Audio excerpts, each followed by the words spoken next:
नमस्कार। हाल ही में दुनिया ने एक ऐसी घटना देखी जो इतनी तेजी से हुई कि उसने पूरे मिडिल ईस्ट को और शायद पूरी दुनिया को ही एक बहुत ही अनिश्चित मोड़ पर लाकर खड़ा कर दिया है।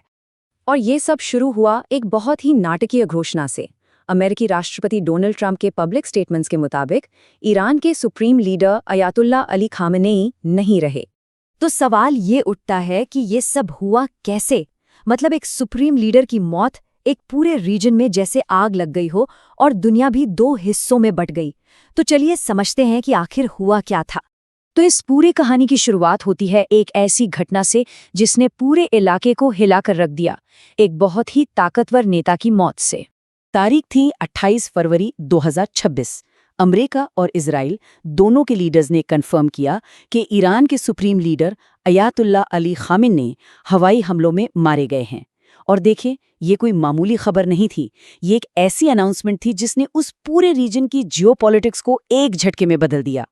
और फिर ज्यादा देर नहीं लगी, ईरान के सरकारी मीडिया ने भी उनकी मौत की खबर कंफर्म कर दी। इसके बाद तो पूरे देश में शोक की लहर दौड़ गई और साथ ही एक बहुत ही कड़े बदले का ऐलान भी कर दिया गया। तो आखिर ये सब हुआ कैसे?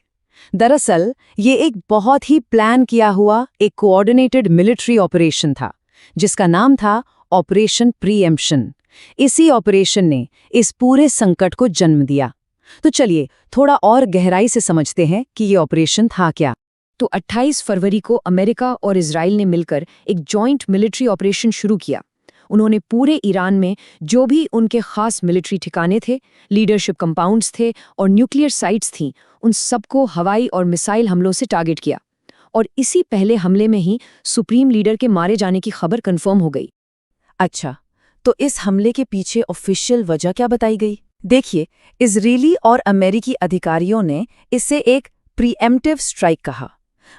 उनका कहना था कि ये एक्शन इसलिए ज़रूरी था ताकि ईरान की न्यूक्लियर, मिसाइल और मिलिट्री ताकत से जो खतरा महसूस हो रहा था उसे वक्त रहते ही ख़त्म किया जा सके। और पॉलिटिकली अमेरिकी राष्ट्रपति डोनाल्ड ट्रंप ने इस पूरे ऑपरेशन को एक अलग ही एंगल दिया। उन्होंने कहा, ये ईरान के लोगों के लिए अपने देश को वापस पाने का एक मौका है। लेकिन ये तो हो गई स्ट्रैटेजिक बातें और पॉलिटिकल बयान। जमीन पर जो हकीकत थी उसकी एक बहुत बड़ी और भयानक मानवीय कीमत चुकानी पड़ी। तो चलिए देखते हैं कि इन दावों और जमीनी हकीकत में कितना फर्क था। जो शुरुआती हमले हुए उसकी इंसानी कीमत बहुत बहुत ज्यादा थी। ईरानी अधिकारियों के मुताबिक 200 से ज्यादा लोग मारे गए थे। और ये सिर्फ एक नंबर नहीं है, ये सैकड़ों जिंदगियों का खत्म हो जाना है। और जो बात शायद सबसे ज्यादा दिल को झकझोर देती है वो ये है कि इन मरने वालों में 148 बच्चे थे। इनमें से ज्यादातर स्कूल जाने वाली लड़कियां थीं जो एक ही हमले में मारी गईं। ये हुआ था दक्षिणी ईरान के मिनाब शहर में, जहां एक प्राइमरी स्कूल पर हमला हुआ। एक तरफ मिलिट्री ऑपरेशन के दावे और दूसरी तरफ ये हकीकत। ये वाकई में सोचने पर मजबूर करता है। अब इस हमले का जवाब ईरान ने भी दिया और उनका जवाब भी उतना ही तेज और उतना ही विनाशकारी था। ये एक ऐसा पलटवार था जिसने इस लड़ाई को सिर्फ ईरान तक ही सीमित नहीं रखा बल्कि पूरे मिडिल ईस्ट में फैला दिया। ईरान ने एक साथ कई जगहों पर जवाबी हमला किया। उन्होंने मिसाइल और ड्रोन से सीधे इजरायली इलाकों को निशाना बनाया। साथ ही बहरीन, कुवैत, कतर, इराक और यूएई में जो अमेरिकी मिलिट्री बेस थे उन सब पर भी हमले किए। इससे एक बात तो साफ हो गई थी कि ये लड़ाई अब ईरान की सरहदों से बहुत आगे निकल चुकी है। ईरान के इन हमलों के बाद इजराइल ने तुरंत नेशनल इमरजेंसी लगा दी। स्कूल बंद कर दिए गए और हजारों की तादाद में रिजर्व सैनिकों को ड्यूटी पर बुला लिया गया। और जैसे ही इस इलाके में ये आग भड़की, पूरी दुनिया की नजरें इस पर आ टिकी और बहुत जल्द पूरी दुनिया भी इस मुद्दे पर बटी हुई नजर आने लगी। यूनाइटेड नेशंस सिक्योरिटी काउंसिल की एक इमरजेंसी मीटिंग हुई। वहां सेक्रेटरी जनरल ने हर तरह के मिलिट्री एक्शन की निंदा की और चेतावनी दी कि ये लड़ाई और भी बढ़ सकती है। दूसरी तरफ चीन ने अमेरिका इजराइल के हमलों को इंटरनेशनल लॉ का उल्लंघन बताते हुए इसकी कड़ी निंदा की और रूस ने इसे बिना किसी उकसावे के किया गया हमला कहा। इस टेंशन का असर देखिए पूरी दुनिया पर पड़ा। मिडिल ईस्ट के ऊपर से गुजरने वाली कई फ्लाइट्स बंद हो गईं, एयर स्पेस क्लोजर हो गए और दुनिया भर के तेल बाजारों में जबरदस्त उथल-पुथल मच गई, जिससे एनर्जी सिक्योरिटी को लेकर भी टेंशन बढ़ गई। अगर हम शुरुआती आंकड़ों पर नजर डालें तो इंसानी नुकसान बिल्कुल साफ दिखता है। ईरान में 200 से ज्यादा लोगों के मारे जाने और करीब 747 लोगों के घायल होने की खबर है। वहीं इजराइल में करीब 11 लोगों की जान गई और 450 लोग घायल हुए। इनके अलावा 3 अमेरिकी सैनिकों की भी मौत हुई और 5 गंभीर रूप से घायल हुए। और आज की सिचुएशन क्या है? सिचुएशन ये है कि अमेरिका इजराइल का मिलिट्री कैंपेन और ईरान के जवाबी हमले दोनों ही चल रहे हैं। अभी तक इस लड़ाई का कोई अंत दूर दूर तक नजर नहीं आ रहा है। तो एक एक इतने बड़े लीडर की मौत हो चुकी है। पूरा का पूरा रीजन जैसे आग में झुलस रहा है और दुनिया की बड़ी बड़ी ताकतें आपस में बटी हुई हैं। ऐसे में सबसे बड़ा सवाल यही है कि अब आगे क्या होगा? भविष्य बिल्कुल अनिश्चित है और दांव पर बहुत कुछ लगा हुआ है।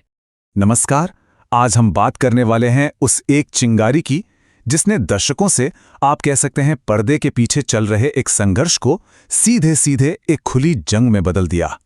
जी हां, हम ये देखेंगे कि कैसे ईरान, इजराइल और अमेरिका के बीच जो ये शतरंज की बाजी चल रही थी वो अचानक एक असली जंग के मैदान में बदल गई। तो ठीक है, चलिए थोड़ा गहराई में चलते हैं और सबसे पहले ये समझते हैं कि इस दुश्मनी की जड़ें, मतलब इसकी नींव कहां से पड़ी। देखिए, इस पूरे आधुनिक संघर्ष की जड़ें हमें मिलती हैं 1979 में, जब ईरान में क्रांति हुई। तो उसने पश्चिम और अपने पड़ोसियों के साथ अपने रिश्तों को, कह सकते हैं, पूरी तरह से बदल दिया। और यहीं से ईरान अमेरिका और उसके सबसे बड़े सहयोगी इजराइल का एक कट्टर दुश्मन बन गया। और दशकों तक, जानते हैं, ये लड़ाई कभी आमने सामने नहीं हुई। ये पर्दे के पीछे से लड़ी गई, जिसे कहते हैं प्रॉक्सी वॉर। मतलब सीधे भिड़ने के बजाय कोई किसी और के कंधे पर रखकर बंदूक चलाता है। अपने दुश्मनों को कमजोर करने का ये एक तरीका था। ईरान ने इस रणनीति को कैसे अपनाया? उसने लेबनान में हिजबुल्लाह को सपोर्ट किया, इराक और सीरिया में कई मिलिशिया गुटों को भी। अब जाहिर है, अमेरिका और इजराइल ने इसे अपने लिए एक सीधा खतरा माना, एक ऐसी ताकत के रूप में देखा जो पूरे इलाके को अस्थिर कर रही थी। तो अब आगे बढ़ते हैं और देखते हैं कि इस पूरी कहानी में ईरान का जो न्यूक्लियर प्रोग्राम है वो कैसे एक बहुत बड़ा और लगातार बना रहने वाला टेंशन का कारण बना। असल में इस सारे तनाव के सेंटर में हमेशा से ईरान का न्यूक्लियर प्रोग्राम ही रहा है। अमेरिका और इजराइल को हमेशा ये डर सताता रहा कि ईरान कहीं परमाणु बम तो नहीं बना रहा है। देखिए, इस मसले को सुलझाने के लिए कई बार डिप्लोमैटिक कोशिशें हुईं। 2015 में तो एक न्यूक्लियर डील से एक उम्मीद की किरण भी जगी थी। एक अस्थायी हल निकला था, लेकिन आखिर में ये सारी कोशिशें नाकाम रहीं और एक परमानेंट सॉल्यूशन कभी नहीं निकल पाया। और बस यहीं से वो स्टेज तैयार हुआ जब ये जो सुलगता हुआ संघर्ष था वो आखिरकार एक खुली जंग में बदल गया। खेल के नियम पूरी तरह से बदल गए। अब जरा इस टाइमलाइन पर नजर डालिए। अक्टूबर 2024 में ईरान ने इजराइल पर एक बड़ा बैलिस्टिक मिसाइल हमला किया। इसके जवाब में फरवरी 2026 तक अमेरिका और इजराइल ने मिलकर ईरान के खिलाफ एक बड़ा मिलिट्री ऑपरेशन शुरू कर दिया। और फिर ईरान ने भी पलटवार किया, अमेरिकी ठिकानों और इजरायली जमीन पर हमले करके। दिलचस्प बात यह है कि अमेरिका और इजराइल ने अपने अपने ऑपरेशंस को अलग अलग कोड नेम दिए। अमेरिका का था एपिक फ्यूरी और इजराइल का लायंस रोर। लेकिन ये दोनों ऑपरेशन पूरी तरह से कोऑर्डिनेटेड थे। मतलब ये दिखा रहा था कि वो इस मामले में एक साथ खड़े हैं। और इस जॉइंट कैंपेन में तेहरान, इस्फहान, नतांज और फुर्दो जैसे शहरों को निशाना बनाया गया। इन जगहों पर लगातार हवाई और मिसाइल हमले हुए। टारगेट पर थी ईरान की सबसे जरूरी मिलिट्री और न्यूक्लियर फैसिलिटीज।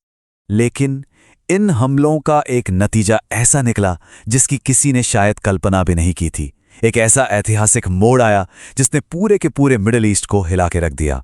इन हमलों का एक बेहद स्पेसिफिक और हाई प्रोफाइल टारगेट था, और वो थे ईरान के supreme leader Ayatollah Ali Khamenei. और फिर वो खबर आई जिसने दुनिया को चौंका दिया। इन हमलों में अयातुल्ला खामेनेई मारे गए। सोचिए, ये इस्लामिक रिपब्लिक के इतिहास में एक अभूतपूर्व घटना थी। मतलब ऐसा पहले कभी नहीं हुआ था। उनकी मौत से ईरान में एक बहुत बड़ा पावर वैक्यूम पैदा हो गया और इसने ईरान के पूरे पॉलिटिकल सिस्टम को अंदर से हिलाकर रख दिया। अब इस हमले का असर सिर्फ जंग के मैदान तक सीमित नहीं रहा। पूरी दुनिया में इसके चर्चे होने लगे और डिप्लोमेटिक लेवल पर भी घमासान मच गया। ईरान ने इसका जवाब बहुत जोरदार तरीके से दिया। इजराइल की तरफ मिसाइल और ड्रोन दागे गए, और सिर्फ इजराइल ही नहीं, कतर, बहरीन, कुवैत और इराक में मौजूद अमेरिकी मिलिट्री बेसिस पर भी हमले किए गए। अब बात आती है डिप्लोमेसी की। ईरान तुरंत यूनाइटेड नेशंस पहुंचा और कहा कि ये हमले इंटरनेशनल लॉ का खुला उल्लंघन है और पूरी दुनिया को इसकी निंदा करनी चाहिए। जवाब में अमेरिका ने क्या कहा? उन्होंने यूएन में अपने एक्शन को डिफेंड करते हुए कहा कि ईरान के परमाणु खतरे को रोकने के लिए ये हमले जरूरी थे। और इसका नतीजा? यूएन सिक्योरिटी काउंसिल में मामला अटक गया। दुनिया साफ साफ दो हिस्सों में बटी हुई दिखी। कुछ देश तनाव कम करने की बात कर रहे थे, तो कुछ अमेरिका और इजराइल के साथ खड़े थे। लेकिन इस सारी जियोपॉलिटिक्स के बीच एक चीज है जिसे नजरअंदाज नहीं किया जा सकता, और वो है इसकी मानवीय कीमत। आबादी वाले इलाकों के पास हुए हवाई हमलों में आम ईरानी नागरिकों की भी जानें गईं, और ईरान के अंदर भी लोगों के रिएक्शन मिले जुले थे। कुछ लोगों में राष्ट्रवादी भावना जगी, तो कुछ लोग इस बढ़ते संकट से बेहद गुस्से में थे। तो इस पूरी कहानी से ये साफ है कि कैसे दशकों से चले आ रहे प्रॉक्सी वॉर के नियम रातों रात बिखर गए। अब पूरा मिडिल ईस्ट एक बहुत ही अनिश्चित और कह सकते हैं खतरनाक मोड़ पर खड़ा है। तो सवाल यही है, जब टकराव के पुराने सारे नियम टूट चुके हैं, तो अब आगे क्या होगा? जरा सोचिए, क्या ऐसा हो सकता है कि पूरी दुनिया की इकोनॉमी सिर्फ एक पतले से समुद्री रास्ते पर टिकी हो? सुनने में अजीब लगता है ना, लेकिन आज हम यही समझेंगे कि कैसे भूगोल यानी कि ज्योग्राफी किसी देश को इतनी जबरदस्त ग्लोबल पावर दे सकती है। और यही आज का हमारा मेन सवाल है कि आखिर कैसे बस एक छोटा सा संकरा सा पानी का रास्ता दुनिया भर में चीजों की कीमतें तय कर सकता है। ये कहानी है भूगोल, एनर्जी और ग्लोबल पॉलिटिक्स के एक मजेदार गठजोड़ की। तो चलिए इस पहेली को सुलझाते हैं। अब इस कहानी को समझने के लिए ना हमें एक खास कॉन्सेप्ट को समझना होगा। एक ऐसी जगह जिसे ग्लोबल इकोनॉमी की लाइफलाइन या कहें तो सबसे जरूरी नस माना जाता है। इस जगह को कहते हैं मैरिटाइम चोक पॉइंट। आसान भाषा में समझे तो ये पानी का एक ऐसा संकरा रास्ता है जो दो बड़े समंदरों को जोड़ता है और जहां से दुनिया का बहुत सारा ट्रेड गुजरता है। और जब बात होती है सबसे जरूरी चोक पॉइंट्स की, तो एक नाम सबसे ऊपर आता है, स्ट्रेट ऑफ हॉर्मुज। कितना जरूरी है ये रास्ता? अंदाजा लगाइए, दुनिया का करीब 20 से 30%, जी हाँ 20 से 30% कच्चा तेल और एलएनजी हर रोज इसी पतली सी गली से होकर गुजरता है। ये नंबर इतना बड़ा है कि आप इसकी अहमियत का अंदाजा लगा सकते हैं। तो ठीक है, ये रास्ता बहुत जरूरी है, ये तो समझ आ गया, लेकिन इसका ईरान से क्या लेना देना है? सारा खेल ईरान की ज्योग्राफी का है। ईरान की लोकेशन इतनी यूनिक है कि इसकी पूरी की पूरी नॉर्दर्न कोस्टलाइन यानी उत्तरी तटरेखा ठीक इस स्ट्रेट के ऊपर बैठती है। अब जाहिर है इससे ईरान को एक जबरदस्त स्ट्रेटेजिक कंट्रोल मिल जाता है। मतलब इस रास्ते पर किसका दबदबा रहेगा ये तय करने की ताकत उसके पास आ जाती है। और इस रास्ते पर निर्भर कौन है? अरे दुनिया के कुछ सबसे बड़े तेल और गैस प्रोड्यूसर्स, सऊदी अरब, यूएई, कुवैत, कतर, इराक, इन सभी को अपना माल यानी अपना तेल और गैस दुनिया भर के बाजारों तक पहुंचाने के लिए इसी एक गेट से गुजरना पड़ता है। लेकिन रुकिए, कहानी सिर्फ इस रास्ते पर कंट्रोल की नहीं है। ईरान का असर इससे कहीं ज्यादा है। क्यों? क्योंकि वो खुद भी एनर्जी की दुनिया का एक बहुत बहुत बड़ा खिलाड़ी है। देखिए, पूरी दुनिया में जितना भी कच्चा तेल का भंडार है ना, उसका लगभग 12% अकेले ईरान के पास है। ये आंकड़ा ईरान को ग्लोबल एनर्जी सप्लाई की गेम में बहुत ही पावरफुल प्लेयर बना देता है। और बात सिर्फ रिजर्व्स की नहीं है, प्रोडक्शन की भी है। सोचिए, इतने सारे बैन और प्रतिबंधों के बावजूद ईरान हर रोज करीब 3.3 मिलियन बैरल तेल निकालता है। ये ग्लोबल सप्लाई के लिए एक बहुत बड़ी मात्रा है। तो सवाल उठता है, ये तेल जाता कहाँ है? इसका एक बहुत बड़ा हिस्सा जाता है चीन, और यही बात ईरान को एशिया की सबसे बड़ी इकोनॉमी के लिए एक क्रिटिकल सप्लायर बना देती है, जो इसे और भी ज्यादा इंपॉर्टेंट बना देता है। तो अब सोचिए, क्या होगा अगर इस इतने जरूरी रास्ते पर, इस चोक पॉइंट पे कोई खतरा आ जाए? सीधी सी बात है, इसका असर किसी एक देश पर नहीं बल्कि पूरी दुनिया पर पड़ेगा। इसे समझने के लिए दो सिचुएशन को देखते हैं। एक, जब ये रास्ता खुला है, सब कुछ शांत है, कीमतें स्थिर हैं, सप्लाई चेन बढ़िया चल रही है। और दूसरी तरफ, अगर ये रास्ता बंद हो जाए तो क्या होगा? कीमतों में आग लग जाएगी, सप्लाई रुक जाएगी और पूरी दुनिया में पॉलिटिकल टेंशन बढ़ जाएगी। मतलब पूरा केओस। और कीमतों में आग से मेरा क्या मतलब है? एक्सपर्ट्स का मानना है कि अगर इस स्ट्रेट में कोई भी बड़ी गड़बड़ होती है तो तेल की कीमतें आराम से $100 प्रति बैरल के पार जा सकती हैं। ये पूरी ग्लोबल इकोनॉमी के लिए एक बहुत बहुत बड़ा शॉक होगा। और बस यहीं पे ज्योग्राफी बन जाती है जियोपॉलिटिक्स। ईरान को पता है कि उसके पास इस रास्ते को कंट्रोल करने की ताकत है और वो इस ताकत को एक हथियार की तरह इस्तेमाल करता है। इसी वजह से उसे वर्ल्ड स्टेज पर अपनी साइज से कहीं ज्यादा दबदबा और असर मिलता है। पर यह असर सिर्फ तेल की कीमतों तक ही नहीं रुकता। नहीं, ये तो बस शुरुआत है। इसका असर एक लहर की तरह पूरी ग्लोबल इकोनॉमी में फैलता है। सोचिए, अगर जहाज़ों को लंबा घूमकर जाना पड़े तो क्या होगा? शिपिंग का टाइम और खर्चा दोनों बढ़ जाएगा। और इसका असर सिर्फ पेट्रोल पंप पर नहीं दिखेगा। नहीं, हर चीज़ महंगी हो जाएगी, मोबाइल फ़ोन से लेकर सुपरमार्केट में मिलने वाली सब्जियों तक, क्योंकि ट्रांसपोर्टेशन का खर्चा तो हर चीज़ की कीमत में जुड़ता है।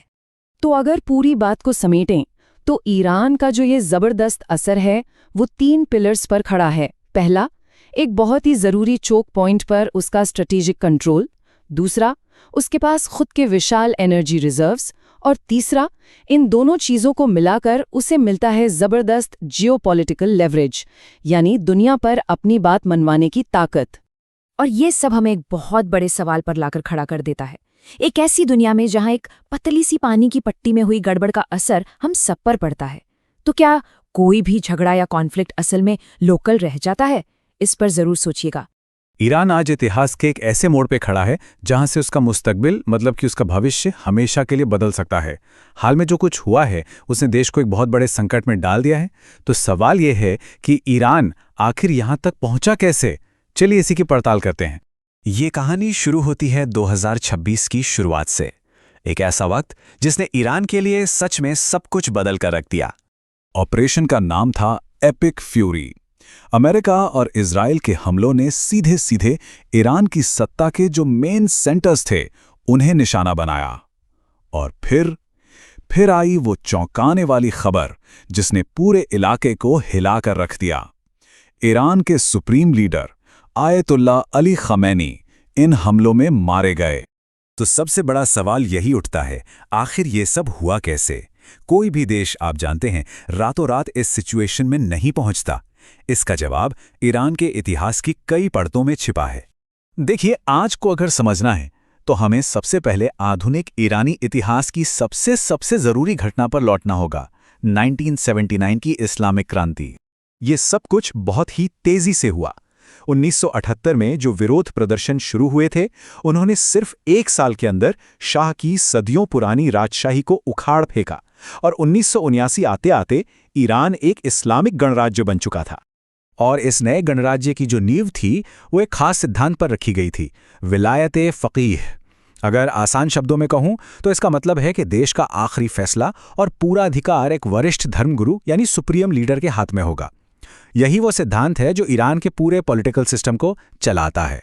क्रांति के फौरन बाद एक ऐसी घटना हुई जिसने ईरान और पश्चिमी दुनिया, खासकर अमेरिका के रिश्तों में एक ऐसी गांठ डाल दी जो आज तक नहीं खुली। तेहरान में अमेरिकी दूतावास पर कब्जा और फिर 444 दिनों तक चला वो बंधक संकट। इसी एक घटना ने दशकों की दुश्मनी की नींव रख दी थी। लेकिन ईरान की पहचान सिर्फ 1979 की क्रांति से ही नहीं बनती। इसकी जड़ें हजारों साल गहरे इतिहास में हैं और वो इतिहास आज भी ईरान की सोच को, उसके एक्शन को प्रभावित करता है। ईरान की कहानी सिर्फ कुछ दशकों की नहीं बल्कि हजारों साल की है।